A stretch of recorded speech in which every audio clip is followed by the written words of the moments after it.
Good evening all of you.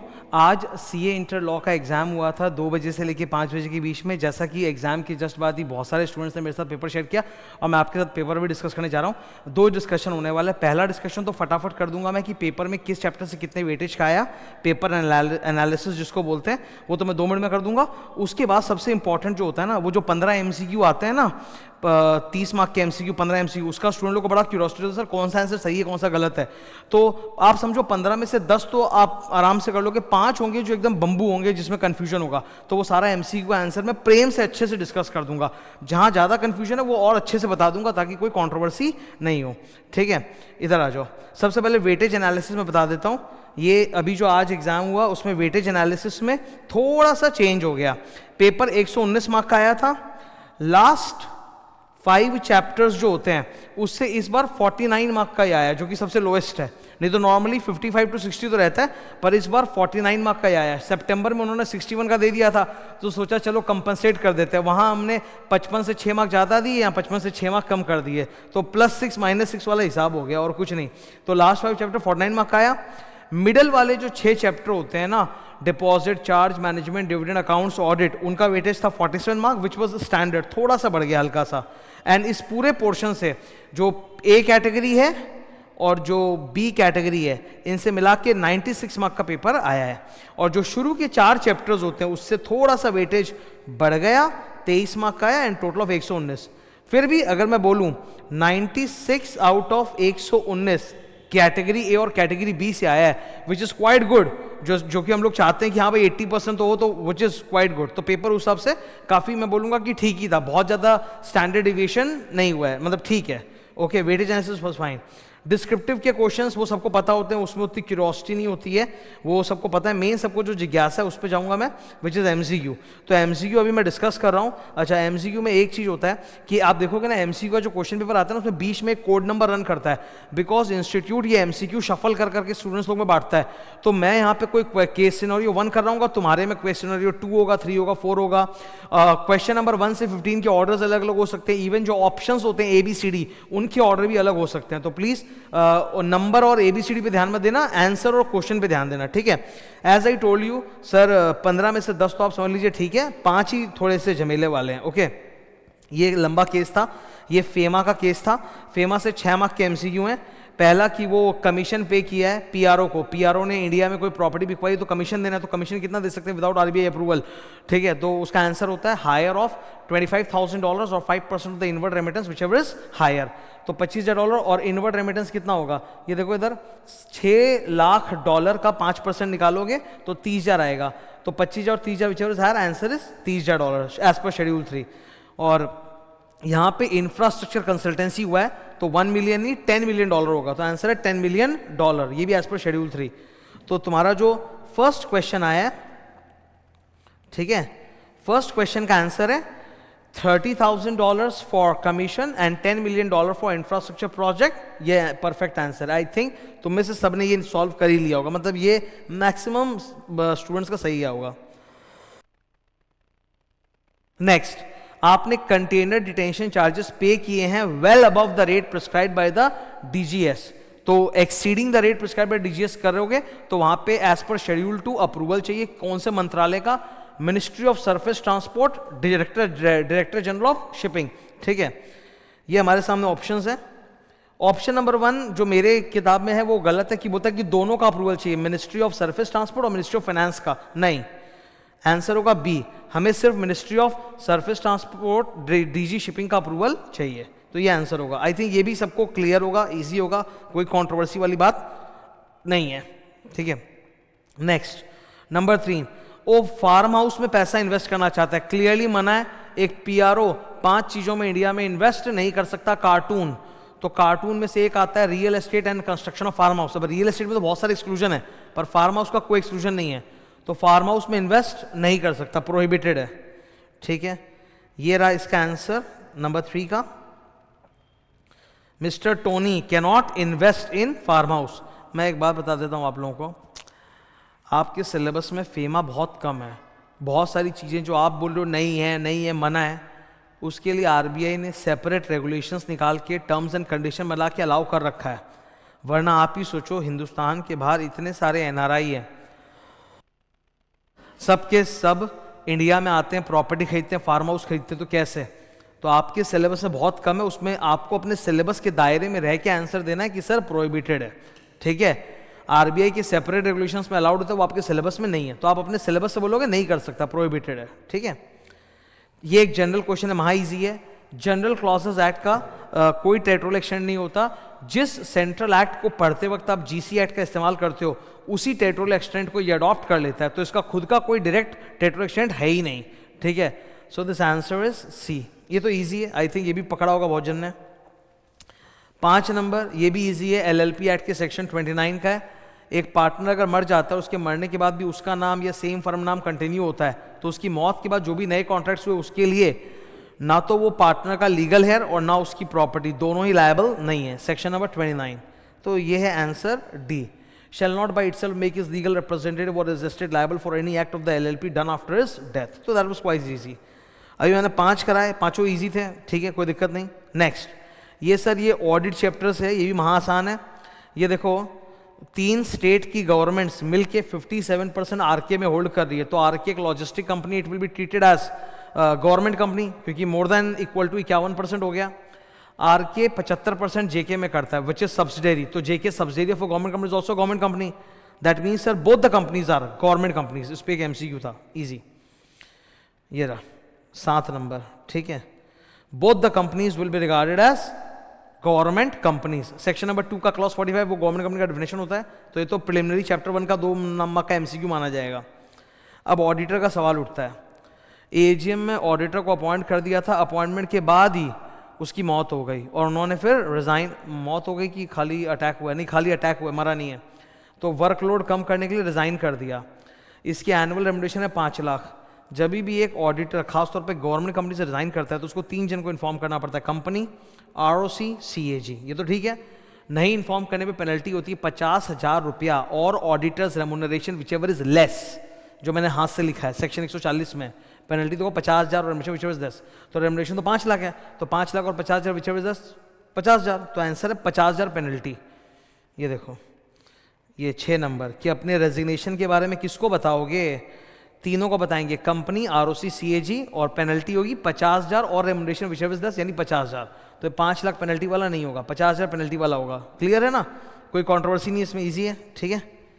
Next, ये लोग अब एक नए ऑडिटर को अपॉइंट किया है। नया ऑडिटर जो है होल्डिंग और सब्सिडरी कंपनी से उधार ले रखा है, होल्डिंग कंपनी से उधार ले रखा है 4.99 लाख रुपीस का। मोर देन 5 लाख से दिक्कत है, 5 लाख तक भी दिक्कत नहीं है, वो तो गनीमत है कि इन्होंने 4.99 दिया। अगर 5 लाख भी होता तो भी दिक्कत नहीं है, मोर देन 5 लाख पे डिस्क्वालिफिकेशन होता है। तो होल्डिंग कंपनी का इंडेटेडनेस भी काउंट होता है, क्योंकि वहां पे सेक्शन नंबर 141 का 3 का डी का 2 में बोला है indebted exceeding more than 5 lakh to company, holding, subsidiary, associate, को सब्सिडरी। तो होल्डिंग के टुवर्ड्स इंडेटेड है और कम अमाउंट के अंदर, लिमिट के अंदर, इससे कोई प्रॉब्लम नहीं। Appointment is valid. Signing partner कौन है? वो यूजलेस है, वो बेकार का इंफॉर्मेशन है, ठीक है। तो number 8, the appointment is valid. इन्होंने देखो 3 ऑप्शन दिए हैं वैलिड वाले, बी सी डी, पर ये सी और डी गलत है, बी सही है, because indebtedness is within the prescribed limit, इसलिए, ठीक है। तो अभी तक मैंने तुमको 8 क्वेश्चन कराए हैं, तुम देख लो कोई कॉन्ट्रोवर्सी वाला एकदम सिंपल आया। 8 × 2 16 मार्क का, तो ठीक है सर, औकात के अंदर है। अब सर ये जो केस सिनेरियो 3 जो एजीएम ईजीएम वाला आया था ना, बॉस, सबसे खतरनाक एमसीक्यू ये है, और इसके बाद एक और है अलग से, ठीक है। एजीएम ईजीएम वाले एमसीक्यू में क्या हुआ है, मैं आपको डेट बताता हूँ, समझो। यहाँ पे बहुत सारे स्टूडेंट और मतलब टीचर लोग का कंट्रोवर्सी होगा, मैं पूरा अपना पक्ष रख के क्लैरिफाई कर रहा हूँ। 1 सितंबर को एजीएम बुलाया था, पर कोरम नहीं आया, ठीक है। कोरम नहीं आने की वजह से एजीएम हुआ ही नहीं, कट गया। 12 सितंबर को एडजर्न एजीएम हुआ था, ठीक है, पर उसमें अकाउंट्स ले डाउन किए गए, but could not be adopted, unadopted accounts, ठीक है। फिर जाके इन्होंने 2 दिसंबर को जाके ईजीएम किया। एक्चुअली ये बात ही गलत है कि 2 दिसंबर को क्वेश्चन बोलता है ईजीएम हुआ, जबकि वो ईजीएम नहीं माना जाएगा। जब तक आपके एजीएम में सारे के सारे डिसीजंस और बिजनेस कंप्लीट नहीं हो जाते, तब तक आपका एजीएम कंक्लूड नहीं होता, वो एडजर्न होता रहता है। तो एक्चुअली इसको हमको ईजीएम बोलना ही नहीं चाहिए था, पर क्वेश्चन ने बोला है तो हम क्या कर सकते हैं, इसको बोलेंगे एडजर्न्ड एजीएम, ये वापस से एडजर्न हुआ है, इसमें अकाउंट्स अडॉप्ट हो गया, ठीक है। अब यही 3 डेट्स के ऊपर लेके भयंकर भयंकर एमसीक्यूज बने हैं। पहला एमसीक्यू, ठीक है, कि मान लीजिए ये वाला जो एमसीक्यू ना 9 नंबर ही तो मान लीजिए वाला है, मतलब ऊपर वाला डेटा कोई लोग इग्नोर कर रहे हैं, बोलते हैं कि मान लो 2 दिसंबर कोई एजीएम होता, ये होता वो होता, तो ठीक है, तो ये तो मान लो वाला है, अजम्पशन है, ठीक है। मान लीजिए कि company could not convene AGM till 2 दिसंबर, मतलब 2 दिसंबर तो कोई एजीएम हुआ ही नहीं, सीधा 2 दिसंबर को हमने एजीएम बुलाया है, तो मान लो कि 2 दिसंबर ही पहला डेट है और वही एजीएम बुलाया गया है, तो उसके रिस्पेक्ट में फाइलिंग को लेके कंपनी की क्या ऑब्लिगेशंस है। The answer is number D, ठीक है। Even though AGM was not held, XYZ limited was required to file the FS along with the statement of facts and reasons for not holding AGM within 30 days of the last date by which the AGM should have been held। क्योंकि ये assumption वाला question है, तो आप तो normally AGM सितंबर तक हो जाना चाहिए, आपने किया ही नहीं, आप तो दिसंबर में कर रहे हो। अरे एजीएम भले आपका दिसंबर में होता रहे, फर्क नहीं पड़ता, September was suppose to be the last month by which your AGM should have been concluded. नियम है सेक्शन नंबर 137, चारों क्वेश्चन सेक्शन 137 के हैं, बवाल है। Section 137 filing of financial statements with ROC after AGM, section number 137 chapter accounts of companies, ठीक है, चारों 137 क्वेश्चन है। अव्वल बात यह है कि पहले क्वेश्चन में ये अजम्पशन है कि भाई एजीएम हुआ ही नहीं, सीधा 2 दिसंबर को हुआ, तो एजीएम आपका बहुत लेट हुआ, होने दो। नियम है कि एजीएम अगर नहीं भी हो रहा है तो by whatever last date statutorily the AGM is supposed to be held which is 6 months from the end of the financial year which is 30 September, तो 30 सितंबर से 30 दिन के अंदर आपको फाइनेंशियल स्टेटमेंट जमा कर देना चाहिए, ये होता है नियम, ठीक है। तो यहां पर इन्होंने ये बोला कि फाइल द फाइनेंशियल स्टेटमेंट कर देना चाहिए था बाय दैट डेट, एक तो ये बात है, इसलिए सही है। दूसरी बात है, आपको फाइनेंशियल स्टेटमेंट भी जमा करना पड़ता है and the statement of facts and reasons for not holding AGM, वो भी आपको जमा करना पड़ता है, तो ये सबसे बेस्ट ऑप्शन है, ठीक है। ऊपर आपको जो 4 ऑप्शन मिलेंगे उसमें से आपको 2 सही लग रहे होंगे ऐसा, पर बेस्ट ऑप्शन ये है कि financial statements and statement of reason. जैसे ऑप्शन सी में बोला है सिर्फ एफएस जमा करना है, गलत। ऑप्शन नंबर बी में बोला है कुछ भी जमा नहीं करना है, गलत। इसमें बोला है कि एफएस जमा नहीं करना पर statement of fact and reason खाली जमा करना है, ये भी गलत है, दोनों जमा करना पड़ता है, financial statement and statement of fact and reason for not holding AGM. तो ये वाले का तो स्ट्रेट अवे आंसर है कि दोनों जमा करना है, FS and statement of fact and reason within 30 days of the last date by which AGM should have been held, तो ये तो एकदम क्लियर है, नो कंट्रोवर्सी एट ऑल। 10 नंबर से बंबू चालू हो रहा है, 10 नंबर में कंट्रोवर्सी है। 10 नंबर जो है वो 5 सितंबर की डेट को लेकर है, तो मैं अपना पॉइंट ऑफ व्यू क्लियर कर देता हूं। गौर से आप देखिए जरा, हम कहते हैं कि अगर मान लीजिए जो सेक्शन 137 है वो इस चीज को लेकर बहुत स्पष्ट नहीं है, वो ये बोलता है कि अगर एजीएम या एडजर्न्ड एजीएम, लैंग्वेज सुनो English, if the financial statements are not adopted at AGM और एडजर्न्ड एजीएम, तो ये भाषा से वो लोग यही सोचते हैं कि भाई चल एजीएम में नहीं हुआ तो एडजर्न में हो गया होगा। तो financial statements are not adopted at AGM और adjourned AGM, then you have to file unadopted financial statement within 30 days of AGM, within 30 days of AGM, not within 30 days of adjourned AGM, within 30 days of AGM। अब इसकी वजह से, इस भाषा की वजह से बहुत जन गलत इंटरप्रिटेशन निकालेंगे और एक गलत आंसर ऑप्शन टिक कर सकते हैं, वो है, ठीक है। तो मैं अपना पीओवी क्लियर कर देता हूं। इन दिस पर्टिकुलर केस 5 सितंबर को आपका एजीएम हुआ ही नहीं था, तो अडॉप्ट या अनअडॉप्ट की बात उठती नहीं है। अडॉप्ट तो भाई तब होता है when it is laid down, AGM could not be held for lack of quorum, मतलब हुआ ही नहीं एजीएम, तो ले डाउन ही नहीं किए, तो अडॉप्ट या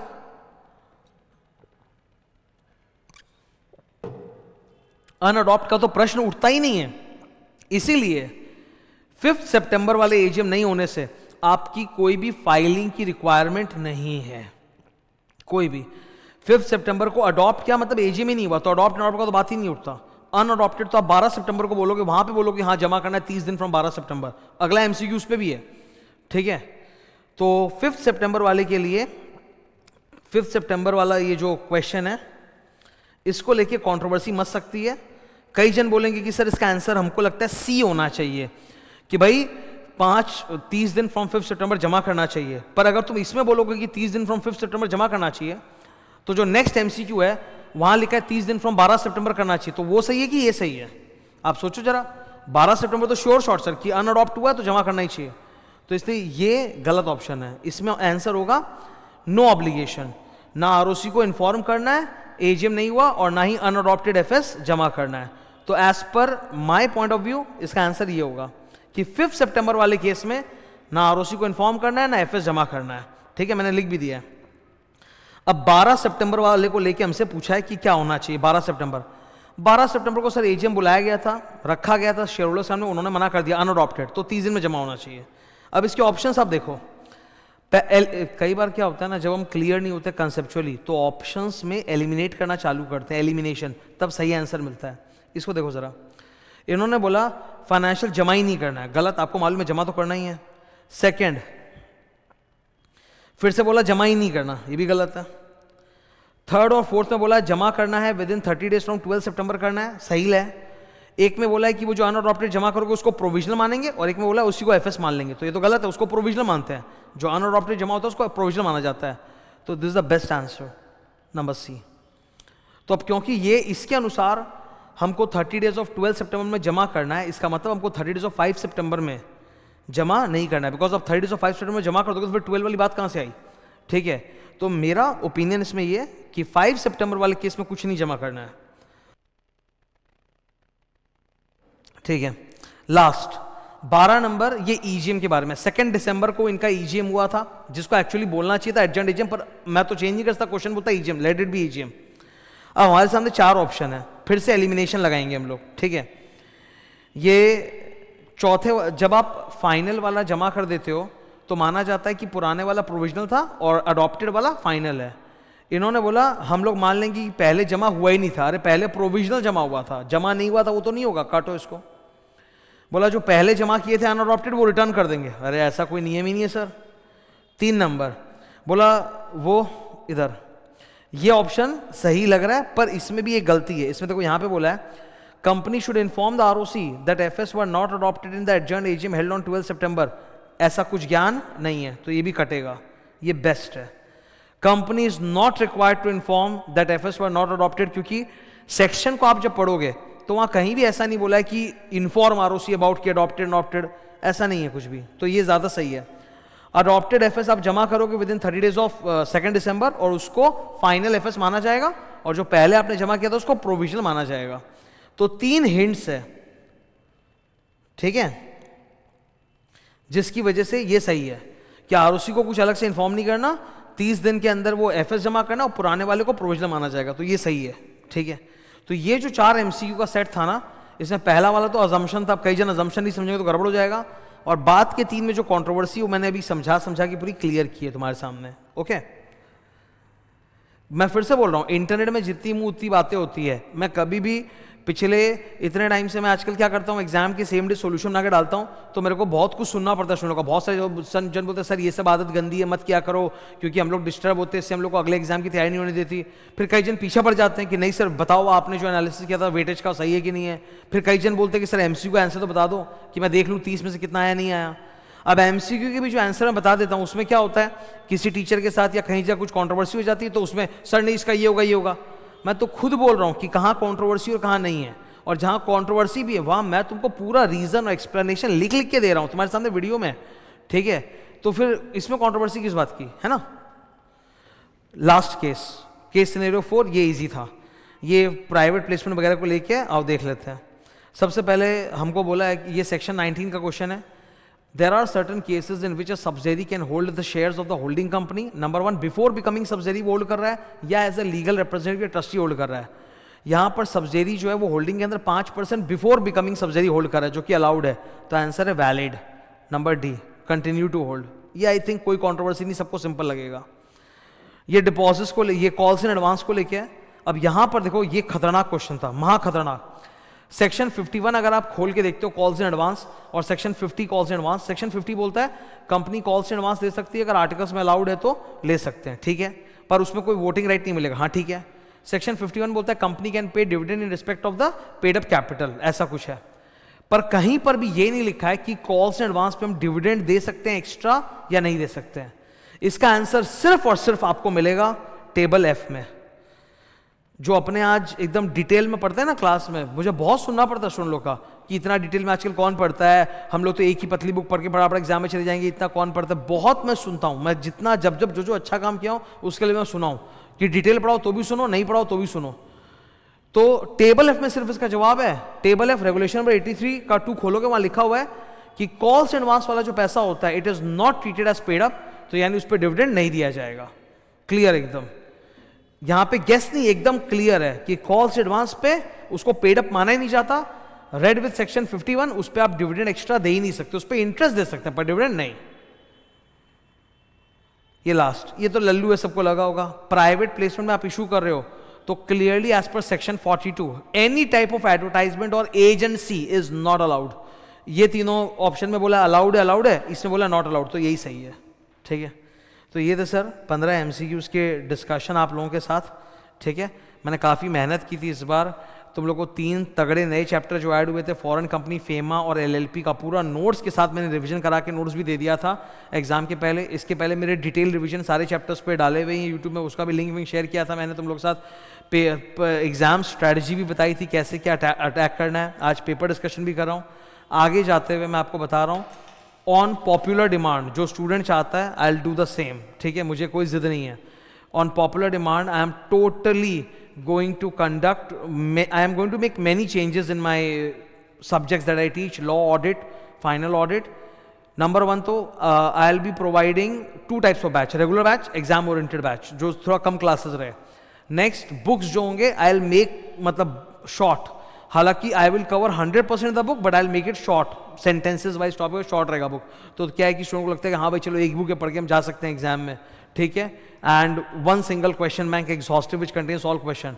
तो आने जाते हुए I will be doing a lot of things, different change. मैंने नोट्स जो 3 चैप्टर तुम लोग को पढ़ाया उसके सैंपल ऑलरेडी डाल दिए थे, तुम देख सकते हो कि हाँ सर ऐसा ऐसा है, पूरा 100% उसमें कवर्ड रहता है। ठीक है, so all the best for your next exam. Your next exam is taxation, वो तो बहुत ही हार्ड होता है, उसमें बहुत रिवीजन की रिक्वायरमेंट होती है DT IDT में। Please do it. Thank you and all the best for further exams.